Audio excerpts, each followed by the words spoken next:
dans le prochain épisode de Demain nous appartient. Tandis que rien ne va plus entre les rescapés, Maxime envisage de passer le concours de l'Institut. Dans le même temps, Auguste fait un infarctus. Attention, les paragraphes qui suivent contiennent des spoilers sur l'épisode de Demain nous appartient diffusé demain soir sur TF1. Si vous ne voulez rien savoir, ne lisez pas ce qui suit. Mercredi 21 octobre dans Demain nous appartient. Rien ne va plus entre les rescapés à bout de force, Amanda tente d'appeler les secours mais le réseau téléphonique n'est pas accessible et elle s'évanouit une nouvelle fois.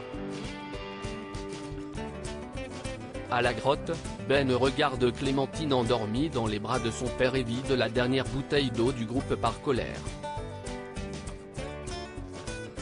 De son côté, Victoire examine Georges qui souffre toujours autant. La jambe du policier étant toujours enflée, le docteur Lazari préfère lui retirer la telle pour ne pas aggraver son état. Judith, quant à elle, se plaint de douleurs au ventre depuis plusieurs jours maintenant. Après avoir diagnostiqué une sensibilité du côlon, la jeune médecin lui donne un peu d'eau et l'invite à faire un exercice de respiration pour la soulager. Non loin de là, les rescapés s'inquiètent qu'Amanda ne soit pas revenue avec les secours. Dans la mesure où 18 heures se sont écoulées depuis son départ, Ulysse ne peut s'empêcher d'imaginer le pire. Sacha, qui en a assez de l'entendre dire autant de bêtises, s'emporte et le ton monte entre les deux hommes. Ulysse prend ensuite la bouteille d'eau du sac de Clémentine et constate avec stupeur qu'il ne reste plus rien. Alors que le jeune homme reproche violemment à la professeure de sport d'avoir mal refermé le bouchon, Sacha l'accuse de les avoir mis dans cette situation avant de l'insulter de sale gosse. Au moment où Ulysse rétorque qu'il n'est pas capable d'assumer sa relation devant son fils, le coach le saisit à la gorge pour l'étrangler mais Clémentine parvient à les séparer. Pendant ce temps, le procureur n'a pas pu obtenir l'hélicoptère de la gendarmerie et il décide d'envoyer une équipe de spéléologues pour prêter main forte à la police. Même si Karim réclame plus de moyens, le commandant Constant rappelle qu'il n'est pas en mesure d'imposer sa loi. Par la suite, Chloé débarque au poste pour savoir où en sont les recherches et Martin l'informe de la situation. Il ajoute par ailleurs que les disparus peuvent tenir sans vivre pendant 8 jours avant de l'enlacer pour la réconforter. Dans l'intervalle, Alex et Bilal continuent les battues dans la garrigue et passent à proximité d'Amanda sans la voir. Heureusement, en rebroussant chemin pour rentrer, Alex découvre finalement l'infirmière inconsciente sur le sol.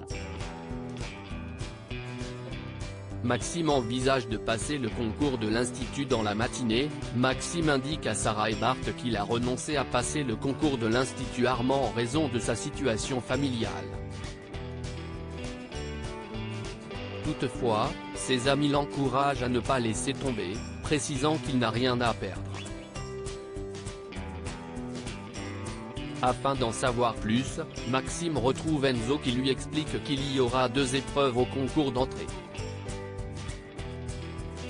La première consistera à préparer une pâtisserie sur le thème des agrumes et la seconde à composer un plat sur un thème imposé qu'il ne connaîtra qu'au dernier instant. Tandis que Maxime est convaincu de n'avoir aucune des qualités requises pour devenir un grand chef, Enzo assure que la passion qui l'habite fera toute la différence auprès des examinateurs. Plus tard, Salomé rejoint Maxime pour prendre des nouvelles de sa petite sœur et essaie de lui remonter le moral. Le fils Delcourt en profite alors pour lui présenter ses excuses concernant les propos qu'il a tenus quelques jours plus tôt et Salomé réaffirme quant à elle qu'elle n'a jamais voulu le blesser avant de lui proposer d'aller faire un tour. En se baladant au bord de l'eau, Maxime évoque son besoin de quitter Seth et Salomé parle de sa vie à l'institut. Avant de rentrer, le jeune homme la remercie et l'embrasse. Salomé lui rend son baiser puis part prendre son train, le sourire aux lèvres. Auguste fait un infarctus à la paillote. Auguste est pris d'une terrible douleur dans le bras et demande à ses étudiants d'appeler les secours. Après son transfert à l'hôpital, le docteur Donnier annonce qu'il a fait un infarctus du myocarde mais qu'il est hors de danger jusqu'à la prochaine attaque. Même si le médecin le prie d'opter pour la transplantation cardiaque, Auguste refuse de gâcher le temps qui lui reste. Comme elle a peur de perdre son père, Rose consent alors à prendre la direction de sa maison d'édition. Une décision qui enchante Auguste. En parallèle, Antoine dit à Sandrine qu'il envisage de signer pour le poste de proviseur de l'Institut Armand si Souleyman est d'accord pour les suivre. Très heureuse pour son amie, Sandrine est malgré tout peinée de le voir partir et angoisse à l'idée de chercher son remplaçant. Par la suite, Rose rapporte à son compagnon qu'elle a accepté l'offre de son père car c'est sa seule chance de recoller les morceaux. Comprenant parfaitement, Antoine certifie qu'elle a pris la bonne décision. Quand Rose l'enjoint à l'accompagner, ce dernier déclare en avoir très envie mais qu'il ne peut pas imposer ce choix à son fils. Et afin d'en avoir le cœur net, le couple sollicite directement l'avis de l'adolescent.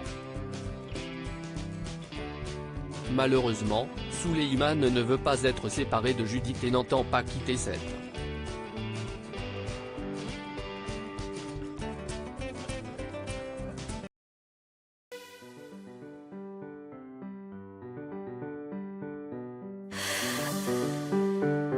나